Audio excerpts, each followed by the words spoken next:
Heyo everyone. Man, what a year. The new gen consoles are still incredibly difficult to find, Chris Pratt has been cast as Mario, and EA continues to disappoint me beyond measure. Oh, and apparently, Microsoft bought Activision? I am definitely going to be talking about that at some point, but this video is focused on something else. Terrible games. Here is a recap of what I think are some of the worst games of 2021. Why? Why do I always allow myself to get hurt like this? I have been dying for a modern era Battlefield game since Battlefield 1, and when 2042 was announced, I lost my shit. It looked great. The first next-gen Battlefield with 120 player lobbies, massive maps with a wide variety of vehicles and customizations, freaking tornadoes. I was all in on this game. But then, I was reminded that EA and DICE are menaces to the gaming society. A menace! The first red flag should have been when they announced there'd be no single player but a multiplayer only game with the Battle Pass structure. I'll admit, I don't really care too much for the Battlefield campaigns, so I just chalked this up as to whatever and rode the hype train with my fellow gamers. Then it got delayed. Okay, take your time. It's better to release a delayed game that is good rather than a rushed one that is, crap, or whatever that Miyamoto quote is. Well, even Father Time couldn't save this game. As of recording this, Battlefield 2042 is the worst rated game on Steam, ever. Is it deserving of that title? I don't know, but it just goes to show that people are so tired of devs releasing unfinished games just to make deadlines. The game is broken, unpolished, and just overall pretty shit. It doesn't even have a scoreboard. How are you going to make a multiplayer only game and not include a scoreboard? I could rant about this game forever, but DICE has broken my heart enough. Speaking of broken hearts, God, I'm so tired of COD at this point. What happened to this franchise? Call of Duty used to be the video game. A lot of people have their own opinions on when COD died, but Vanguard feels like the first time where it really seems dead. Lower sales, horrible reception, and just a general lack of buzz among the community. I think the COD cash grab is finally starting to tire people out, me included. This was touted as being the best World War II game ever. Ever! Even better than their competition, like Call of Duty World at War, Call of Duty World War II, Call of Duty 3, and Call of Duty. The campaign was received pretty well, but the multiplayer just seems like COD. Not necessarily the worst thing ever, but it's nothing new. Nothing that would make you say, I gotta get the new Call of Duty. But the real nail in the coffin? Vanguard Zombies.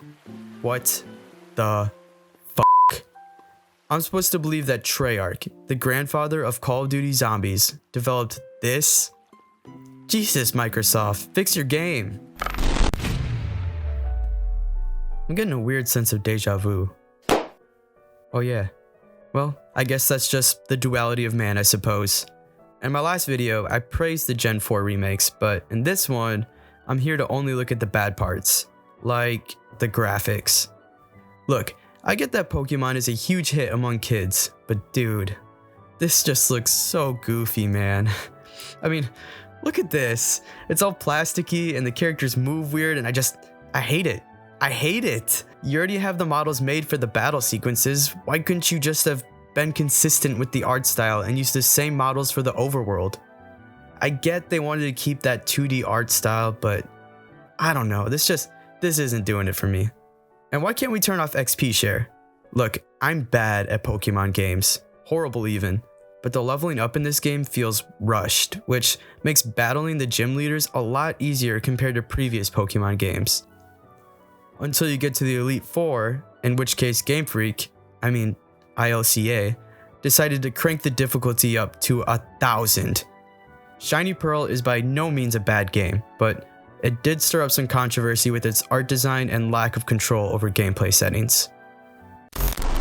Bet you didn't expect to see this on here, did ya? Halo Infinite was also featured on my Best Games of 2021 video, but for this list, I'm just focusing on the multiplayer. Don't you love modern gaming? Everything is free to play until it isn't. Halo Infinite multiplayer surprise launched early on the 20th anniversary of the original Halo and was free to play. There was a lack of customization, and not all the classic Halo game modes were there, but overall, it was pretty great. It played well, everything looked fantastic on the Series X, and it just felt extremely polished and well done. But with it being a free-to-play game, you know there had to be a catch. 343 introduced their version of the Battle Pass. Pretty standard stuff, mostly all just cosmetic, except the Battle Pass was crazy difficult to complete. You got like an inch of progress for each match you completed, regardless of how you performed. A match where you went 20-4 with your team winning gave you the same amount of XP as a game where you went 0-10 with your team losing. Of course, if you wanted to just skip the hours and hours of grind to max out the Battle Pass, you could pay for it. It would only cost you $1,600? This is tough. Halo multiplayer is known for their customizable characters, and essentially locking them behind a paywall has landed them on this list. Here it is. You knew it'd be coming, and here it is. The Grand Theft Auto Trilogy Remastered yada yada yada. God, what a disappointment.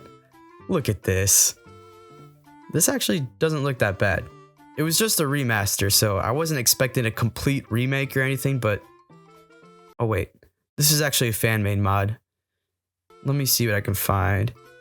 Here's what the AAA Rockstar Studios produced. Welcome home, Carl. Glad to be back.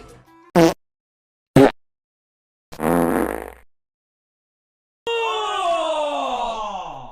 Ew! Dude! What the fuck? Rockstar, what the hell are you doing? I know you've got money. You've been milking GTA 5 for 3 different console generations, so the least you could do is at least put in some effort when remaking some of the most beloved games of all time. These games are broken, unpolished, and generally just do not look good. Whatever, I'll just go and play the originals, I guess. Okay, this is a top tier scumbag move. What, Rockstar, are you trying to replace EA as the most hated publisher? You're well on your way. As a dishonorable mention, I wanted to point out Avengers SpiderMan. I'm done with the Avengers game.